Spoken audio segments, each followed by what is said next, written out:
कि इमरान खान के बेटे अब पाकिस्तान नहीं आ रहे। जमाइमा ने पहले उन्हें मना कर दिया था कि वो पाकिस्तान नहीं आएंगे। अब खान साहब ने भी ये कह दिया कि मेरे बच्चे जो है वो पाकिस्तान नहीं आएंगे। अब इसके पीछे वजह क्या बनी है? वजह बनी है इसहाक डार साहब, जिन्होंने अमेरिका जाकर ये अमेरिका को वाजे तौर पर ये चैलेंज किया, उनको कह लें कि झंझोड़ा कि जे ਤੁਹਾਨੂੰ ਲੱਗਦਾ ਵਾ ਕਿ ਡਾਕਟਰ ਆਫੀਆ ਸਦੀਕੀ ਤੁਹਾਡੀ ਰਿਆਸਤ ਵਾਸਤੇ ਖਤਰਾ ਵਾ। ਉਹਨਾਂ ਨੇ ਇਹ ਨਹੀਂ ਕਿਹਾ ਕਿ ਅਸੀਂ ਇਹ ਸਮਝਦੇ, ਉਹਨਾਂ ਨੂੰ ਕਿਹਾ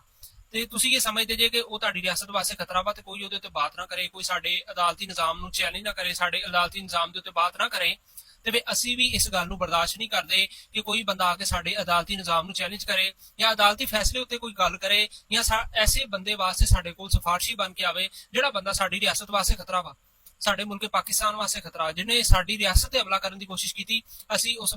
ਬੰਦੇ ਵਾਸਤੇ ਕੋਈ ਸਿਫਾਰਸ਼ੀ ਬਣ ਕੇ ਸਾਡੇ ਕੋਲ ਆਵੇ, ਅਸੀਂ ਬਿਲਕੁਲ ਉਹਦੀ ਸਿਫਾਰਿਸ਼ ਨੂੰ ਕਬੂਲ ਨਹੀਂ ਕਰਾਂਗੇ, ਨਾ ਹੀ ਇਹ ਪਸੰਦ ਕਰਾਂਗੇ ਕੋਈ ਐਸਾ ਬੰਦਾ ਸਾਡੇ ਕੋਲ ਮੂੰਹ ਚੁੱਕ ਕੇ ਆ ਜਾਵੇ ਕਿ ਜੀ ਖਾਨ ਸਾਹਿਬ ਨਾਹਕ ਜਰਾ ਜੇਲ੍ਹ ਚ ਕੈਦ ਨੇ, ਤੁਸੀਂ ਉਹਨਾਂ ਨੂੰ ਰਿਹਾ ਕਰੋ। ਠੀਕ ਹੈ, ਜਦੋਂ ਉਹਨਾਂ ਨੇ ਬਿਆਨ ਦਿੱਤਾ, ਅਮਰੀਕਾ ਦੇ ਵੱਡੇ ਵੱਡੇ ਲੋਕ ਜਿਹੜੇ ਟਰੰਪ ਕੋਲ ਸਿਫਾਰਸ਼ੀ ਬਣ ਕੇ ਜਾਣਾ ਚਾਹ ਰਹੇ ਸੀ, ਜਿਨ੍ਹਾਂ ਦੇ ਕੋਲ ਖਾਨ ਸਾਹਿਬ ਦੇ ਬੱਚੇ ਗਏ ਸੀ ਕਿ ਭਾਈ ਸਾਡੀ ਟਰੰਪ ਦੇ ਕੋਲ ਸਿਫਾਰਿਸ਼ ਕਰੋ, ਤੇ ਉਹਨਾਂ ਦੀ ਇਸ ਗੱਲ ਤੇ ਪਾਣੀ ਫਿਰ ਗਿਆ। ਉਹਨਾਂ ਨੇ ਕਿਹਾ ਕਿ ਲੋ ਜੀ ਹੁਣ ਟਰੰਪ ਨੇ ਸਾਡੀ ਗੱਲ ਨਹੀਂ ਸੁਣਨੀ, ਤੇ ਲਿਹਾਜ਼ਾ ਉਹਨਾਂ ਦੀ ਇਸ ਤਾਰੀਖ ਤੇ ਪਾਣੀ ਫਿਰ ਗਿਆ, ਜਿਹਦੀ